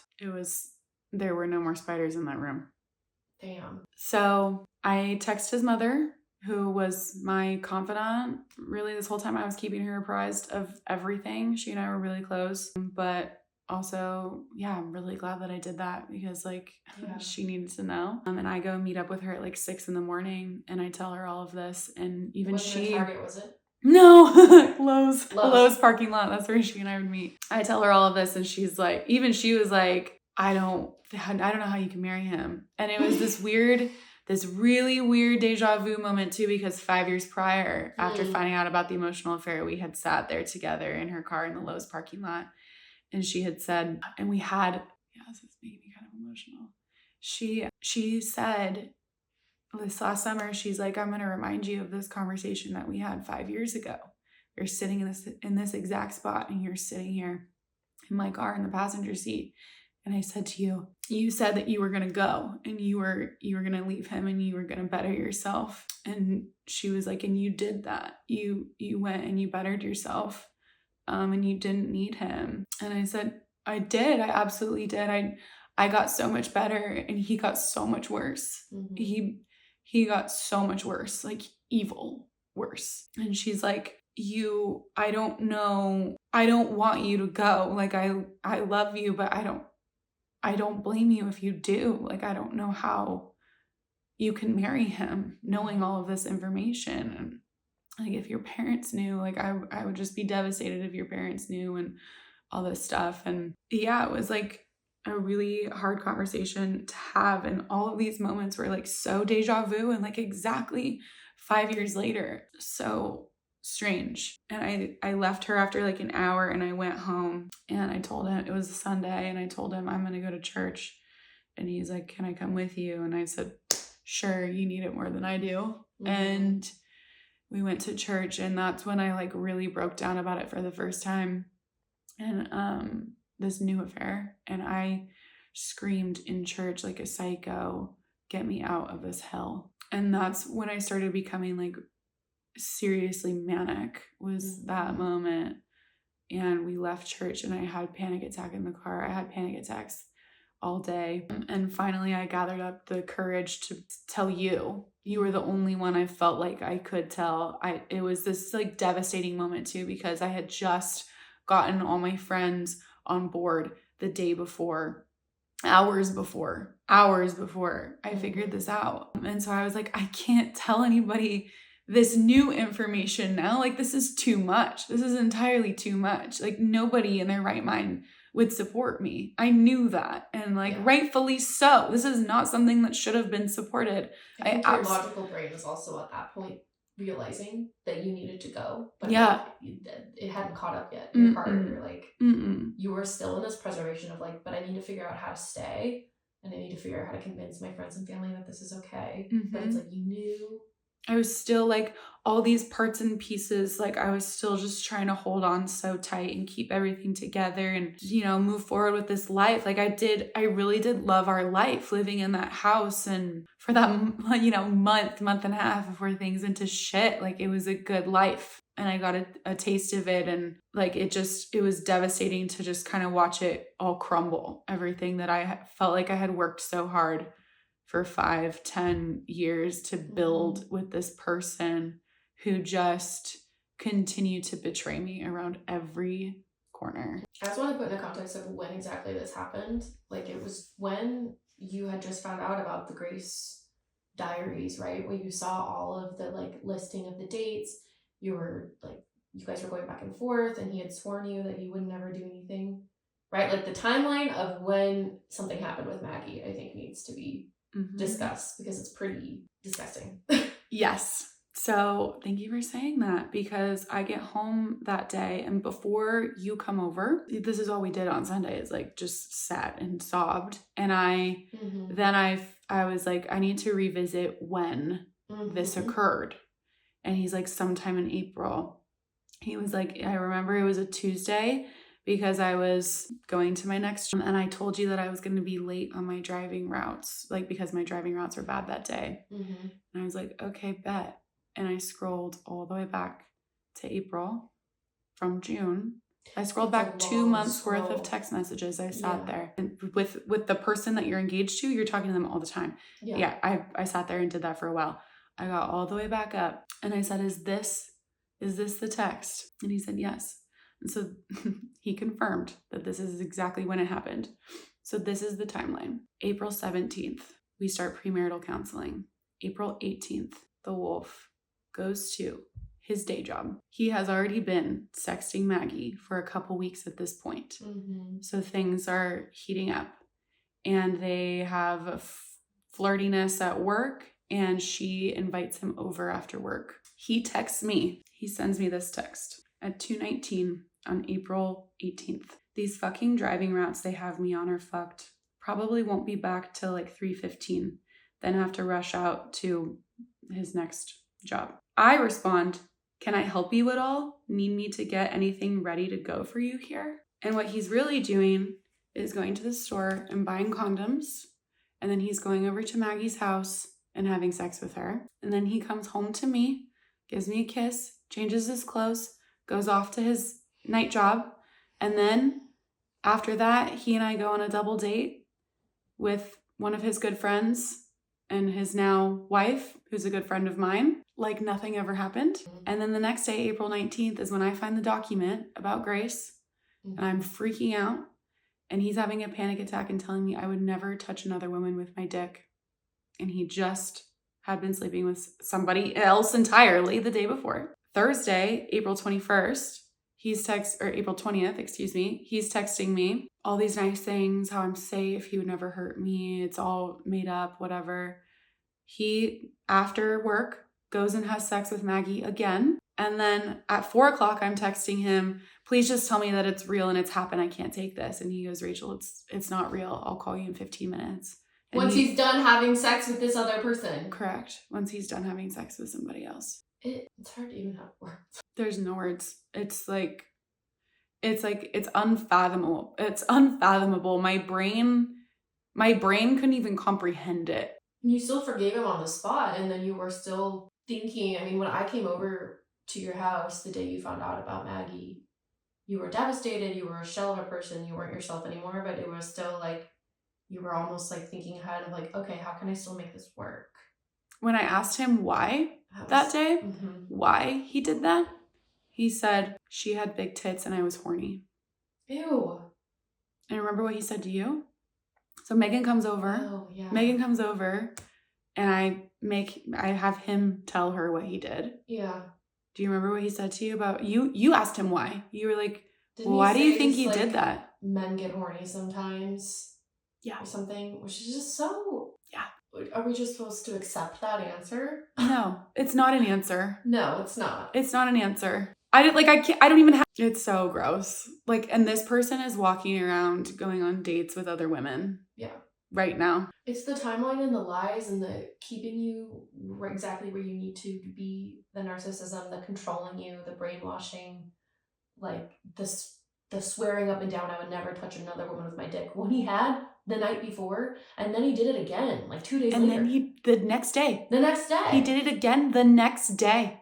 While I'm at home at that point, having panic attacks, and he's telling me like none of that's true with this other woman. Mm-hmm. He's inside another. Yeah. For the second time. It's like, I'm so glad that I went back and figured out the exact timeline of that, because it's like so damning. Yeah. Like, it's already him doing it is damning, but like, it's sinister. It's evil.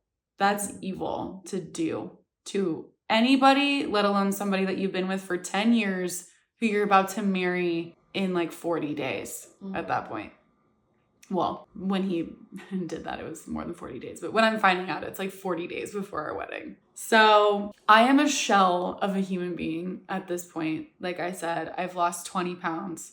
I'm not eating. I'm not sleeping. I'm barely working. Like I'm not functioning. I am not functioning. There are just like really sad pictures of me from this time. And my entire camera roll is just screenshots of learning about narcissism, or like why are narcissists more prone to cheat. I think he's a narcissist. I think he's a lot of things, and I don't want to throw a lot of labels on him, but I already said that one to his face. It's sad, all this stuff in my phone from that time. The following weekend, my parents start getting clued in. My mom had been, well, that whole week, I was manic. I was following him to work. Like I was driving in my car, following him to work, crying. I had this feeling of... Weren't you in your underwear at one point? Yeah, I've chased him out in the street in my underwear. Like I was looking at every inch of every technology he owned. Like I was looking into software to basically like monitor his phone at all times, like through mine. It was so bad. It was so bad. My mom had been having really bad dreams, and they had FaceTimed us like a couple weeks prior being like, what is going on? Something's wrong. And we had, come up with like this joint PR statement basically. Yeah. And they weren't buying it. And so my mom reached out to my friend Taylor and called her, trying to get information out of her. And Taylor called me immediately and told me. And so I was like, we need to go deal with this.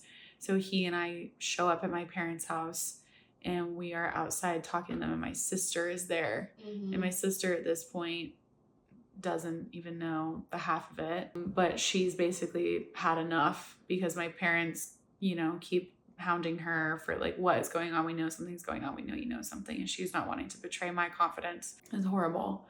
And he starts to, I don't even remember what he came clean about that he had this relationship with Grace through COVID.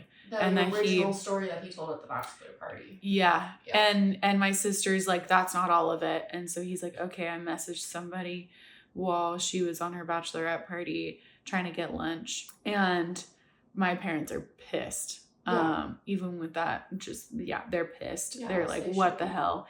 And it gets pretty volatile. And he's being such an asshole. And he and my sister get in this screaming fight, and she's screaming at him, and she storms off. And I'm just sitting there like, my life is over. Like, there's no way. It ended very badly. We go home, and the next day, over the course of the next 3 days, my family invited me over for a series of interventions, essentially is what it was. The first day I went over there. So now it's a Monday, pretty sure. And I go over there, and my whole family is sitting in the room trying to talk sense into me. And I'm sitting there telling them I'm forgiving him. I feel like it's what God wants me to do. I'm supposed to do this. And the next day, same thing. And the third day I go over there, and that's when my parents talk to me alone, and they say, it's June 28th. So it is exactly 30 days from my wedding. I'm supposed to get married July 28th. Yeah. And my parents are... July 28th is my dating anniversary. Really? Yeah. We probably talked about this at the time. That's really weird. Yeah.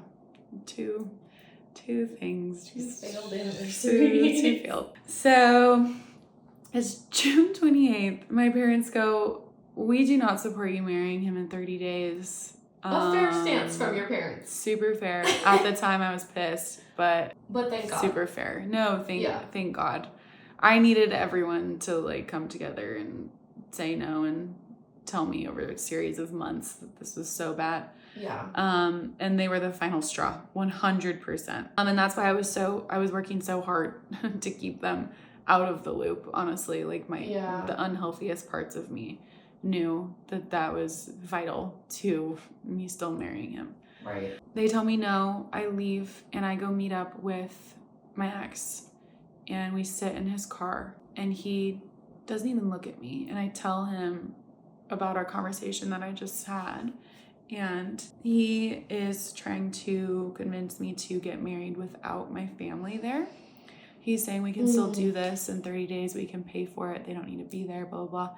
And I'm like, would you get married without your family there?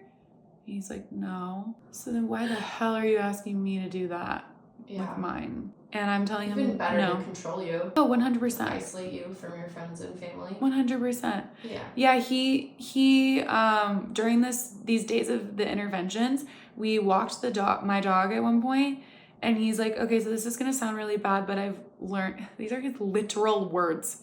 I've really learned how to manipulate people really well. And so if we phrase it to your parents like, well, we're going to get married, as planned, and we'll just pay for it. You guys don't need to pay for it, like it's gonna basically manipulate them into like being supportive because they're not gonna want to, you know, miss their daughter's wedding.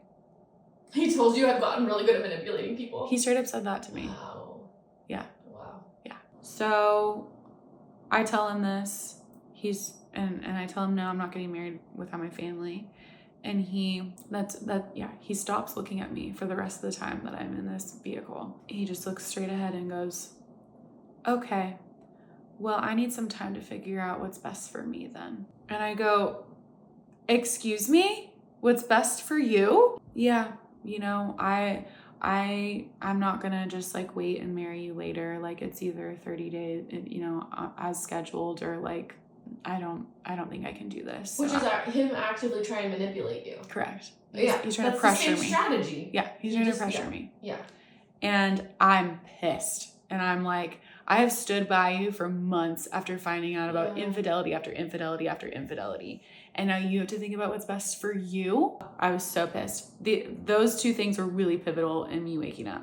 I go and tell his mother again, meet up with her, tell her. And then I go back to the house and he's there and he tries to talk to me again and my answers are the same.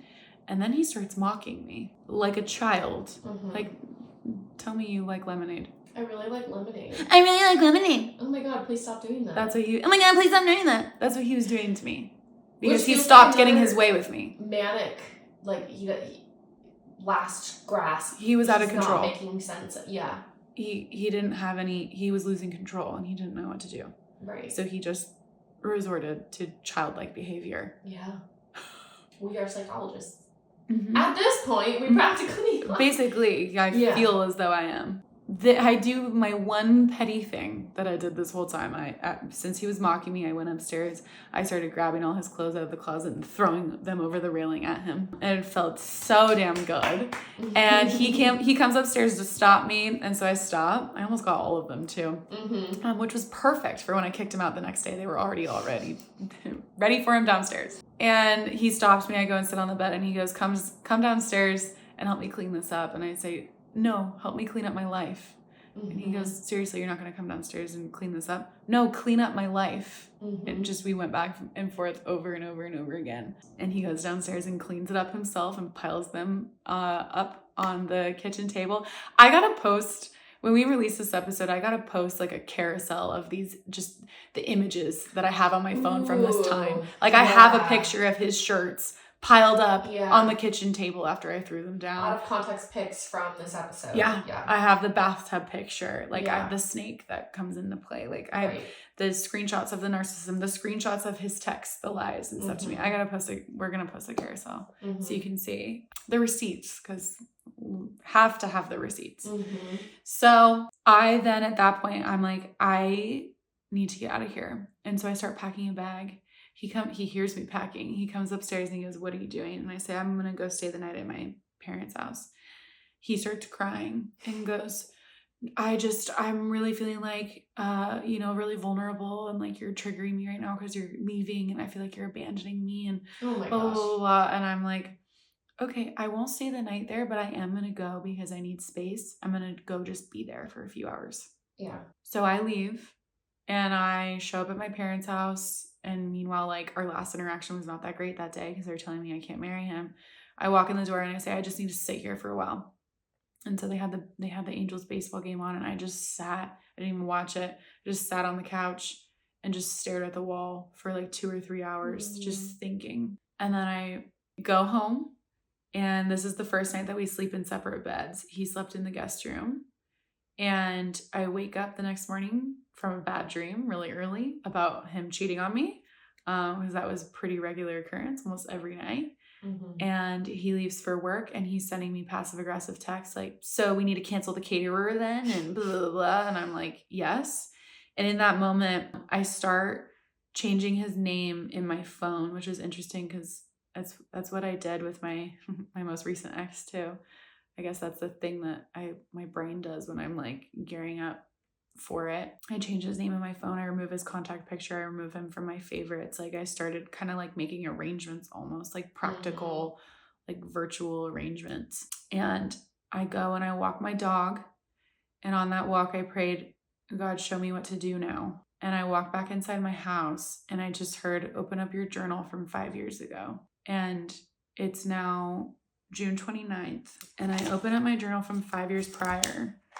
And on June 28th of 2018, I had written, maybe I want to be single. There, I said it. What a weird thing to admit when just a month ago I was planning my wedding. Maybe if I'm being honest, I want to find someone else, someone who fits me better, someone who adores me more, someone who feels more right, someone who is sure of me, someone I'm sure of. And then I think I broke up with him the next day. Like I have this on the 30th of June. I have this whole thing for read for a badass bitch boost. And I'm like saying all these nice things about myself. And then on July 3rd, I'm writing down all these fears that I have. I fear I will lose my relationship. I fear that he no longer wants to be with me. I fear that this isn't the right relationship. I fear being alone. I fear starting over. I fear that he wants to be with other girls. I fear thinking about that.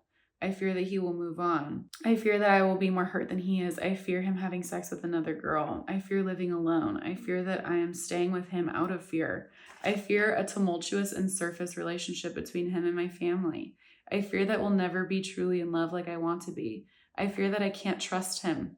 I fear that he downloaded Tinder. I fear that he's already talking to other girls. I fear the conversations he has with his friends.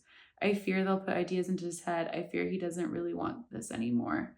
I fear that we're not supposed to be together. I fear all of the unresolved wedding plans. And then on July 29th, 2018, which I was supposed to be getting married July 28th, this year that I'm reading it, it's amazing to look back on the evolution of this whole mess and see how far I've come. I thought I would be broken without him, but I'm whole. I thought I would be sad without him, but I'm smiling. I thought I would be lost without him, but I found myself.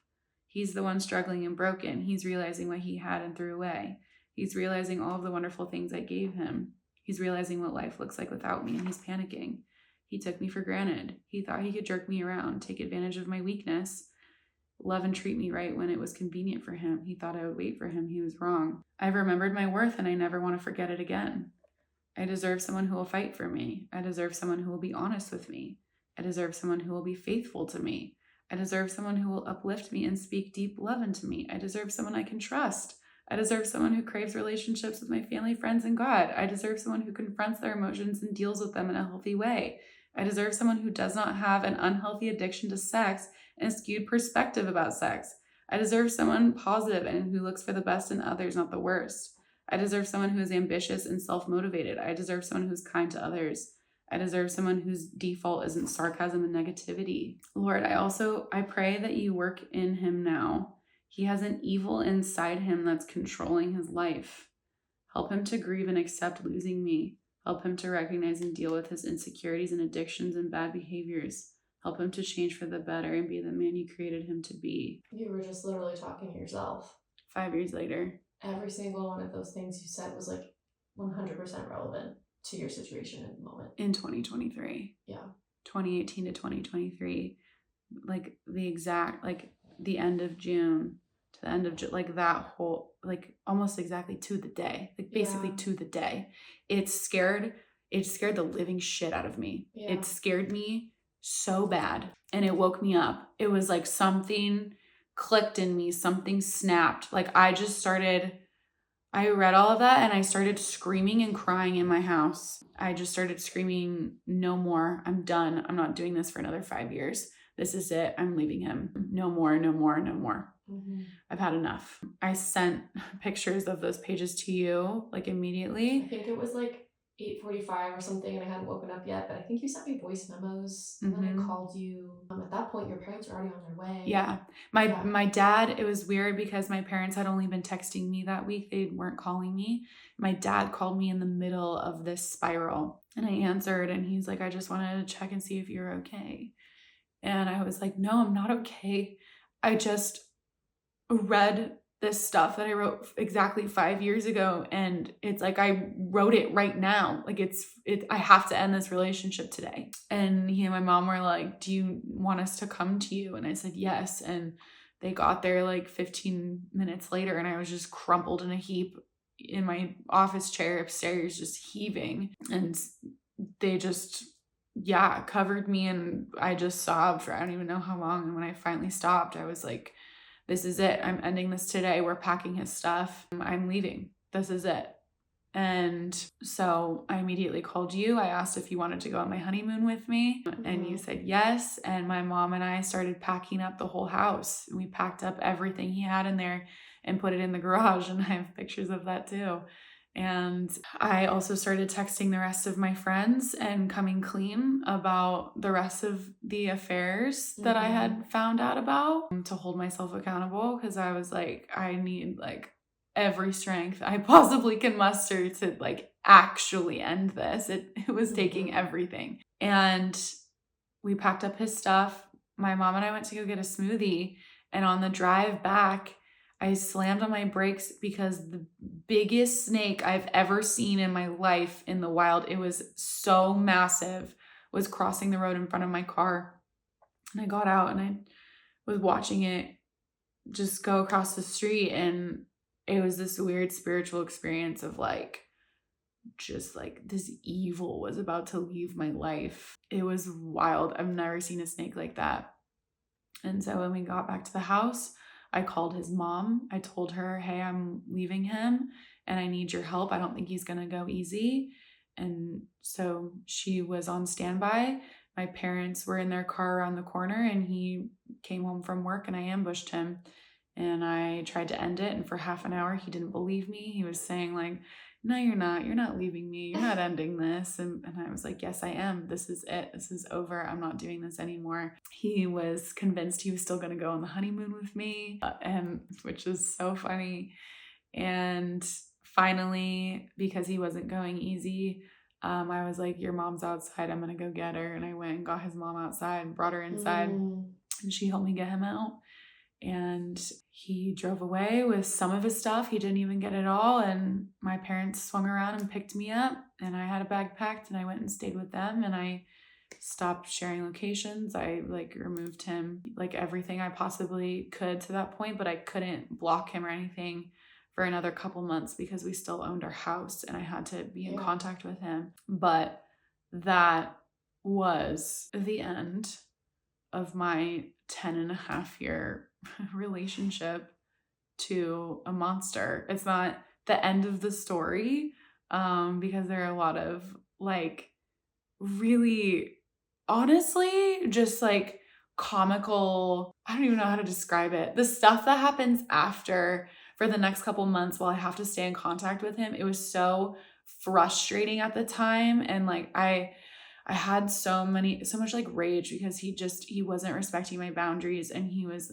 still lying and still trying to manipulate me, and he couldn't. You'd like see him on a date and he would be like, that wasn't a date. That was like, he was still lying to you. Yeah. And like, I think, gosh, we have to do a part 3 and just go over all that stuff, because it's like, it's just really like demonstrative of his character still. Even like after I'm not with it, like it just solidified every day. It solidified that I made the right choice. Even like it's still unfolding. There are still things that happen just recently that I'm not in contact with him anymore, but like we live in, close proximity, and we run in similar circles. And so I hear things, and like I run into people that he knows or whatever. And so it's still unfolding. But that was the first day, honestly, of the rest of my life.